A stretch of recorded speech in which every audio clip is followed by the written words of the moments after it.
Hello guys, स्वागत है आपका मेरे चैनल पर। मैं वंदना। कैसे हैं आप सब? आई होप सब अच्छे होंगे। ये वीडियो रक्षाबंधन के दिन का है और ये हैं लड्डू, वो भी नारियल के। और ये बनाए हैं अंकित ने, क्योंकि वो कह रहा था दीदी मैं आपके लिए कुछ करता हूँ, तो उसने कहा मैं मिठाई बना देता हूँ। मैंने कहा चल ठीक है। और तो क्योंकि हम बाहर से मिठाई लाने वाले भी नहीं थे कोरोना की वजह से, तो घर पे ही मैं भी बनाती नारियल की बर्फ़ी वगैरह। तो उसने कहा दीदी मैं बना देता हूँ आपके लिए लड्डू। मैंने कहा ठीक है। और इधर ये अंकित प्रैक्टिस को तैयार करने लगा है, क्योंकि हमने जो सुबह का मुहूर्त था 12 बजे का, दोपहर का 12 से 1 के बीच का, उसमें हमने राखी बांधी थी। और बड़ा अच्छा लगा। अंकित यहाँ पे ही था इस बार तो ऐसा नहीं था, पिछली साल भी वो आ गया था अंकित। पर गुनाह की राखी तो मैंने, मायके की राखी तो काफ़ी टाइम से नहीं की है। तो गुनाह में होते तो चलो भाई साहब, छोटे वाला भैया, इन सबको राखी बांधती अच्छा लगता। तो चलो मिलती हूँ मैं आपसे।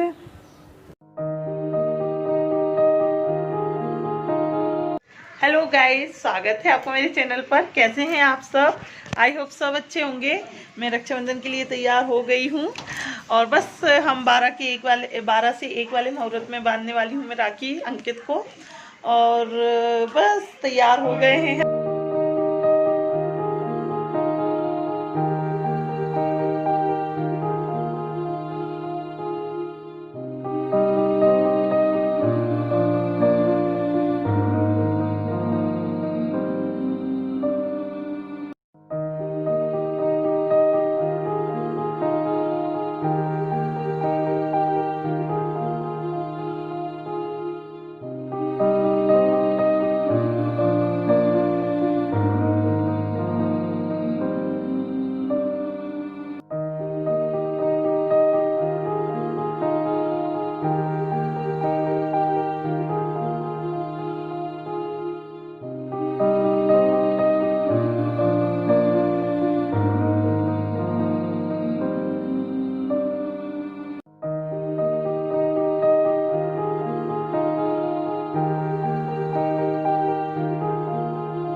दो बच्चियां हैं, इच्छा और जानवी, जो हमारे पास में ही रहते हैं। तो ये प्रत्युष को राखी बांधने आई हैं। प्रत्युष को तो शायद 7 साल में पहली बार राखी बंध रही है, मतलब बहनें बन रही हैं, नहीं तो उसके पापा और वो दोनों आपस में ही बांध लेते हैं, क्योंकि कोई रहता ही नहीं है बांधने के लिए। तो ये जानवी और इच्छा ने बांधी इस बार राखी प्रत्युष को। प्रत्युष पहली बार बंधवा रहा था तो शर्मा रहा था वो, और अच्छे बच्चियों ने अच्छे से बांधी राखी।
ये अभी प्रत्युष बांध रहा है उसके पापा को राखी, क्योंकि किसी की भी हाथ कलाई सुनी नहीं रहना चाहिए, तो हमेशा प्रत्युष ही पापा को बांध देता है उसके, क्योंकि आना जाना नहीं हो पाता है। तो मामा तिलक लगा देगा या अंकित तिलक लगा देगा और वो प्रत्युष उनको राखी बांध देगा।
ये मैं जो अंकित के लिए गिफ्ट लाई थी वो भूल ही गई थी, तो मुझे बाद में याद आया, इन्होंने याद दिलाया कि वो तुमने गिफ्ट तो दिया ही नहीं उसको। मैंने कहा हाँ यार, वो मैं पैक करना भी भूल गई। उसको एक बैग की ज़रूरत थी, तो मैंने कहा चलो छोटे बैग की, तो मैंने कहा चलो वही लिखती हूँ। तो मैं कल लेने गई थी और वही बैग दे रही हूँ। फिर हमने बस मैंने खिचड़ी वगैरह बनाई, खिचड़ी और छाछ, और ये हम फलार कर रहे हैं। फलार करने के बाद मुझे थोड़ी सी पूजा भी करना है, तो वो शंकर भगवान की जल चढ़ाना है, तो वो मुझे बाद में याद आया, इसलिए मैंने फलार करने के बाद जल चढ़ाया। पहले सुबह तो चढ़ा ही दिया था, पर मुझे परिक्रमा लगाना था, तो बस फिर मैं ये खाने के बाद मुझे फिर बाद में याद आई। कल्पना की मम्मी से बात कर रही थी, तब उन्होंने बोला कि हाँ तुमने परिक्रमा लगा ली है कि? मैंने कहा अरे हाँ, क्योंकि मुझे एक सपना आया था, उसमें शंकर भगवान की मैं उल्टे परिक्रमा दे रही हूँ। तो मैंने कहा अरे मतलब फिर मैं उनको कल्पना की मम्मी को सुनाया, तो उन्होंने बोला ऐसा करना, घर पे ही सीधे परिक्रमा दे लेना, या मंदिर जा सको तो मंदिर में। तो मंदिर तो जाना हो नहीं पाया, इसलिए फिर जब कल्पना से बात हुई तो उनकी मम्मी से बात हुई, उन्होंने कहा तुमने दे दी है क्या परिक्रमा? तो मैंने कहा नहीं। तो फिर मैंने कहा अभी तो खा लिया। फिर उन्होंने कहा ठीक है दे लो। मैंने कहा हाँ। तो तुलसी में ही मैंने वो शंकर भगवान रखे और उसमें जल चढ़ाया, और फिर मैंने परिक्रमा लगा ली उसी उनके तुलसी मैया में, तुलसी जी में ही शंकर भगवान रखे थे वहाँ पे।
बस चेंज करने जा रही हूँ। हमारा ना वो हो गया, फलार कर लिया है हमने, और फलार करने के बाद बस अभी मैं बस चेंज करूँगी। चेंज करने के बाद फिर 3 बजे, 3-3:30 बजे के बाद मैं खाना बनाऊँगी। खाने में आज मैं सोच रही हूँ दाल बाटी बनाऊँगी, तो बस दाल बाटी बनाएंगे और फिर हम दाल बाटी खाएंगे। ऐसी हमारी रक्षाबंधन रही।